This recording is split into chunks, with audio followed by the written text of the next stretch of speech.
제가 극단적으로 어떤 말씀까지도 드리냐면 엄마도 믿지 말아라, 아버지도 믿지 말아라, 삼촌도 믿지 말아라, 이런 말씀을 종종 드리거든요.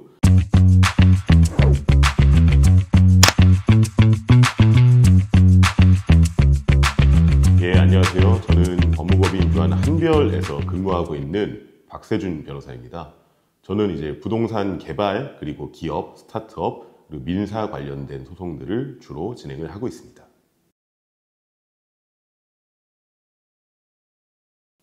네, 저는 원래 처음 고등학생 때는요, 사실 예대를 가고 싶었어요. 작가가 되고 싶었거든요. 그래서 문예 입시라든가 백일장 같은 것들을 많이 돌아다녔었는데 생각보다 쉽지가 않았습니다. 오히려 공부가 더 쉽더라고요. 그래서 공부를 해서 글을 쓸 수 있는 직업을 좀 가져보자 라고 생각한 끝에 기자 또는 PD가 되자, 이런 마음으로 제가 신문방송학과에 진학을 하게 되었습니다. 그래서 처음에는 PD가 되려고 여러 가지 공부도 하고 영상들도 많이 찍으면서 대학 생활을 보냈었는데요. 막상 실제로 방송국에 지원을 하려고 보니까 당시만 하더라도 PD라는 직업은 혼자서 일할 수 있는 직업이 아니었어요. 다 함께 다 같이 더불어서 이제 시나리오도 짜야 되고 데스크나 이제 방송국의 논조라든가 이런 것들에 맞추어서 일을 해야 하는 직업이다 보니까 제가 한동안은 제가 하고 싶은 영상을 찍기가 좀 어렵겠더라고요. 그래서 이것보다는 조금 더 독립적으로 내가 좀 글을 쓸 수 있는 좀 창의적인, 또 여러 가지 이제 좀 분석적인 다른 직업이 뭐가 있을까 고민을 하다가 흘러 변호사가 되었습니다.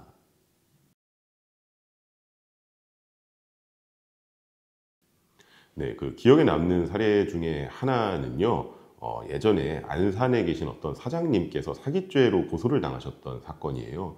이 사장님께서 이제 당시 유심 트레이라는 어떤 그 휴대폰에 들어가는 부품을 생산하는 공장을 운영을 하고 계셨는데요.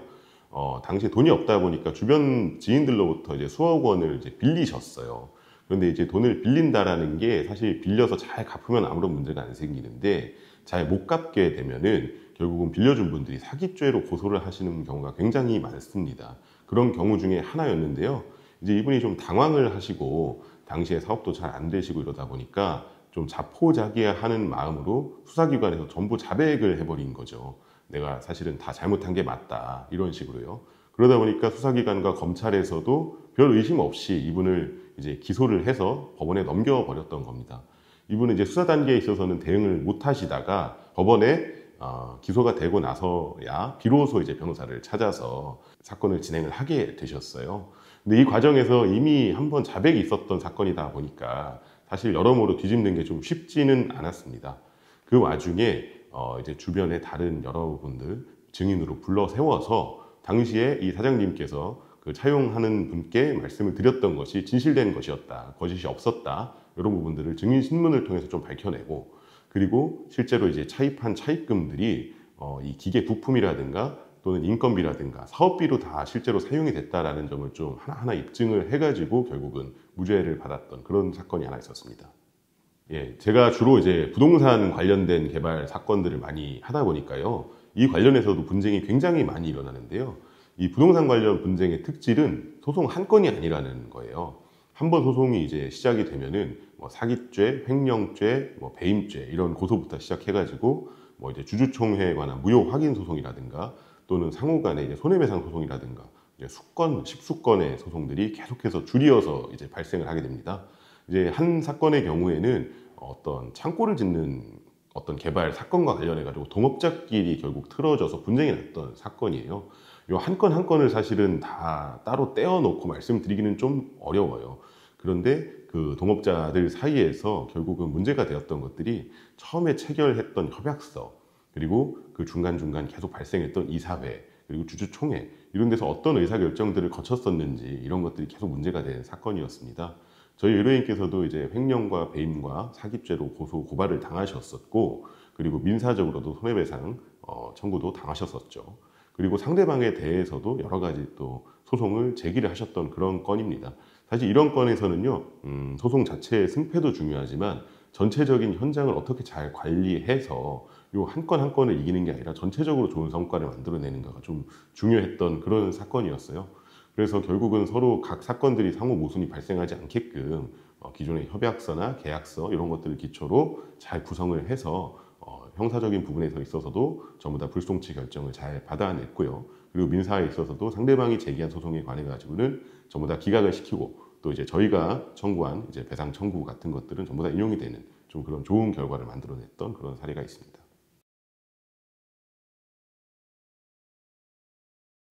약 10년 전쯤이었던 것 같아요. 제가 일하기 시작한 지 얼마 안 됐을 때의 사건인데요. 어떤 개발자로 일하시던 분께서 소송을 두 건이나 당하셨어요. 하나는 이미 지급받은 임금을 내놔라 이런 부당이득 반환 청구 사건이었고요. 다른 한 건 같은 경우는 이미 지급되지 않은 그 임금에 관해 가지고 그 임금 채무가 존재하지 않는다라는 채무 부존재 확인 소송이었어요. 그러니까 이미 지급된 돈도 다 돌려놓고 앞으로도 안 주겠다 이런 내용이었던 거죠. 그 핵심은 뭐였냐면 이분이 좀 사장님한테 밉보이셨던 거예요. 그래서 이분이 실질적으로 일을 안 했다라고 주장을 하면서 사장님께서 소송을 제기한 그런 사건이었는데요. 실제로는 근로를 진행을 하셨기도 한데다가 또 이제 근로를 하면서 여러 가지 생활을 또 하셔야 되는 형편이었다 보니까 굉장히 생활적으로도 어려움을 좀 겪고 계신 그런 사건이었습니다. 근데 이분의 이제 여러 가지 출입 기록이라든가 당시 실제로 납품했던 성과물들이라든가 이런 것들을 통해 가지고 잘 방어를 해서 다행히도 이분이 이제 두 건 다 승소를 하신 그런 사건이 있었는데요. 이렇게 개인의 경우에는 소송을 한번 당하게 되면은 굉장히 이제 좀 겁에 질리게 되기도 하고 또 여러모로 이게 어떻게 될지 좀 불안감에 시달리게 되시는 경우가 많은 것 같습니다. 이분도 좀 그런 정서적인 어려움을 많이 겪으셨는데요. 그러다 보니까 저도 함께하는 변호사로서 옆에서 같이 또 그런 고통과 여러 가지 어려운 마음들을 같이 느끼느라고 저도 여러모로 좀 마음이 아팠던 그런 기억이 있습니다. 다행히도 잘 해결이 되어서 결과적으로는 굉장히 감사도 많이 받고 저도 굉장히 보람을 많이 느꼈었습니다.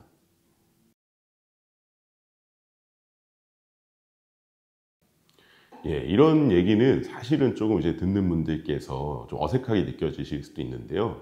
이제 변호사로서 일을 하다 보니까 이제 웬만하면 사람을 믿지 말라라는 말씀을 드리고 싶어요. 제가 극단적으로 어떤 말씀까지도 드리냐면 엄마도 믿지 말아라. 아버지도 믿지 말아라. 삼촌도 믿지 말아라. 이런 말씀을 종종 드리거든요.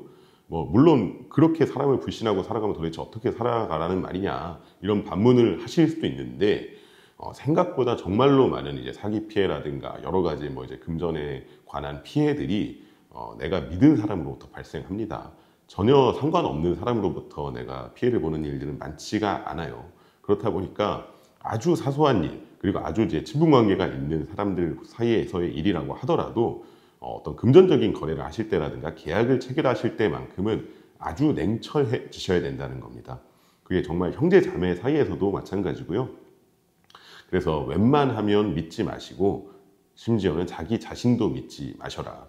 내가 이걸 판단할 수 있다라는 자기 자신을 믿게 되면은 또 오만에 빠지게 되는 경우들이 많습니다. 그래서 이렇게 좀 인간 불신자로 살아가시라고 좀 조언을 드리고 싶습니다.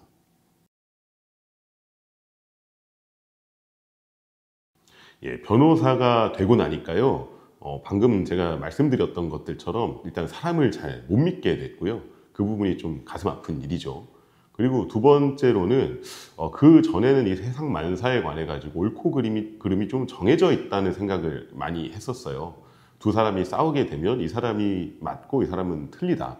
여기는 정답이 있다. 이런 생각들을 많이 했었던 것 같은데 막상 이제 법정에 가서 사건을 들여다보기 시작을 하면 그런 경우는 사실 많지가 않습니다. 나름대로 다 저마다의 사정이 있는 것 같아요.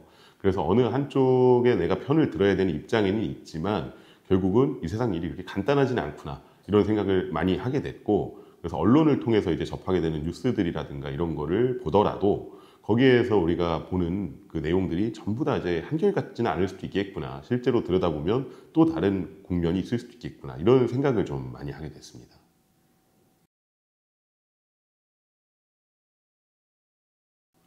예, 변호사로서 사실 보람 느끼는 거는 하나죠. 내가 한 사건이 잘 돼서 의뢰인분께서 저한테 고마워해 주시면 그게 가장 큰 보람 아니겠습니까?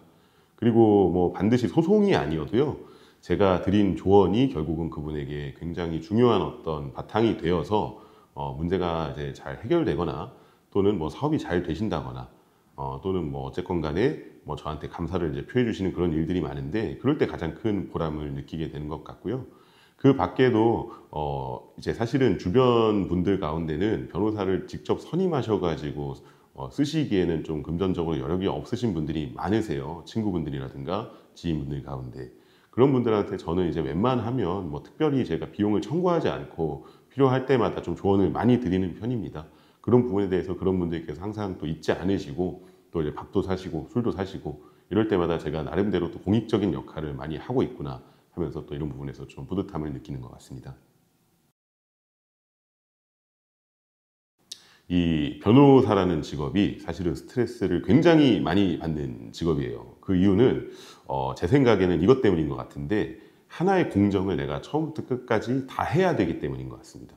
보통 회사에 들어가면 하나의 프로젝트가 있으면 그 프로젝트에 관해서 좀 분업이 이루어지죠. 예를 들면 내가 차를 만든다라고 하면 디자인을 하는 사람이 있고 영업을 하는 사람이 있고 실제로 이제 제조를 하는 사람이 있고 또 자재를 구매하는 사람이 있고 다 구분이 되잖아요. 그런데 이제 이 직업은 내가 처음에 상담부터 시작해가지고 서면을 쓰고 실제로 법정에 나가고 그리고 나중에 집행까지 전부 다 내가 그 프로젝터를 케어를 해야 되다 보니까 사실 거기서 작은 사건이 하나하나 발생할 때마다 굉장히 스트레스를 좀 많이 받을 수밖에 없는 그런 직업인 것 같아요. 그래서 많은 분들이 좀 어려워 하시는데요. 저는 사실 요즘에는 명상을 많이 하고 있습니다.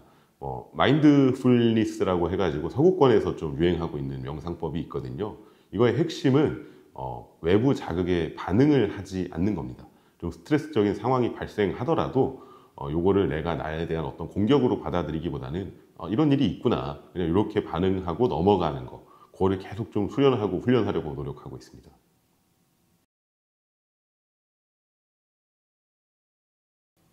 네, 저는 ENTJ고요. 뭐 잘 아시겠지만 E는 외향이고 N은 직관이고 T는 사고고 J는 판단입니다. 그런데 사실 여기서 NTJ는요, 어떤 변호사에게나 다 중요한 역할인 것 같아요. 직관적으로 어떤 상황이나 사건이 발생했을 때 이게 어떤 식으로 내가 이해를 할지 바로 분석을 하고 그래 사고를 해가지고 판단을 내리는 능력. 요건 굉장히 중요한 능력인 것 같은데 그거 외에도 저는 사실 E라는 거, 제가 외향적인 사람이라는 게 도움이 될 때가 많은 것 같습니다. 많은 의뢰인들이랑 사실은 어떤 사건적인 얘기만 하는 게 아니고요. 여러모로 굉장히 사적인 이야기들을 하거나 관계를 이제 갖게 되는 경우들이 많아요. 그럴 때마다 이제 좀 스트레스를 받으시는 변호사님들도 계신데요. 저는 이렇게 친근하게 같이 어울려서 뭐 식사도 하고 때때로 이제 안부도 좀 주고받고 이러면서 단순히 사건 외에도 좀 정서적인 공감대를 형성할 수가 있게 되었고 또 그런 부분들이 저 자신에게도 좀 많은 이렇게 좀 뭐라고 해야 될까 좀 누그러질 수 있게끔 하는 그런 부분이 되었던 것 같고 의뢰인분들께도 좀 친근하게 느낄 수 있었던 그런 좀 요소가 되었던 것 같습니다. 네, 지금 사실 변호사 업역뿐만이 아니라 거의 대부분의 많은 업역들이 AI에 의해서 좀 위협을 받고 있는 그런 시대인 것 같아요. 그래서 향후에는 변호사들도 살아남기 위해서는 단순히 내가 법을 잘 알고 법리를 잘 알고 판례를 잘 안다. 요것만으로는 좀 부족하다라는 생각을 많이 갖게 되었어요. 요거를 내가 가진 지식을 현실에 맞게 잘 적용할 수 있는 능력, 그리고 단순히 법리 외에도 내가 이 사업의 분야라든가 또는 이 실제 사회 현상이라든가 이런 것들을 잘 알아서 요거에 관해 가지고 조언을 잘 할 수 있는 능력 이런 것도 정말 중요해진 것 같고요. 더 나아가서는 의뢰인에 대한 관계에 있어서 가장 믿을 수 있는 어떤 신뢰할 수 있는 조언자로서의 역할 이런 것까지 잘 만들어갈 수 있는 능력을 키우시는 게 정말 중요할 것 같습니다. 근데 더더욱이 지금처럼 변호사들이 많아진 시대에 있어서는 내가 특별한 장기가 없이는 살아남기가 참 어려운 것 같습니다. 그래서 이제 AI가 아직은 따라오기 힘든 정보량이 좀 부족한 계속해서 새로 입법되는 법들이라거나 또는 아직 해석례가 많이 없는 좀 그런 분야들에 대해서 계속 공부를 좀 하시고 법 외에도 기술이라든가 사회적인 어떤 경제적인 금융적인 이런 부분들에 대한 공부를 게을리하지 않고 계속해서 트래킹을 하셔야 변호사로서 성장하실 수 있을 것 같다. 이런 조언을 좀 드리고 싶습니다.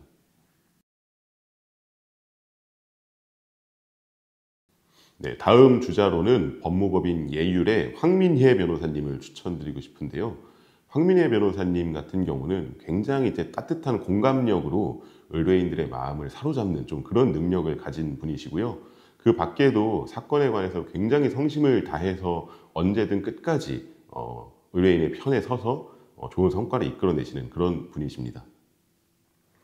예, 지금 참 여러모로 대한민국 그리고 이제 글로벌한 경제 상황, 사회 상황, 그리고 정치 상황까지 참 혼란스럽고 예측이 쉽지 않은 그런 시대인 것 같습니다. 많은 분들께서 어려움을 겪고 계시고요. 지금 뉴스를 틀어보시면 매일같이 또 얼마나 많은 사람들이 파산했는지, 어떤 회사가 무너졌는지 이런 뉴스들이 계속 줄잇고 있는 그런 상황인 것 같아요. 이런 상황에서 사실은 좀 이정표를 읽고 표류하기가 참 쉽죠. 이런 때일수록 조금 더 마음을 강하게 먹으시고, 그리고 너무 쉽게 돈 벌 수 있다 이런 어떤 기망적인 것들에 속으시면 안 되고요. 언제든 자기 자신이 스스로 판단하셔가지고 여러 가지 검토를 거치셔서 투자로 나아가시든 사업에 나아가시든 또는 어떤 뭐 거래로 나아가시든 간에 언제든 좀 더 꼼꼼히 보셔야 되는 그런 이제 시대인 것 같습니다. 그래서 앞으로도 뭐 저를 비롯해서 많은 변호사님들이 요즘에는 이제 가까이에 근처에 언제든 편하게 이제 접근하실 수가 있는 상황이시다 보니까 많이 이용해 주시고요. 네, 그만큼 저희도 더 좋은 서비스로 보답을 드리기 위해서 노력을 하도록 하겠습니다. 네, 지금까지 법무법인 유한한별의 박세준 변호사였습니다. 감사합니다.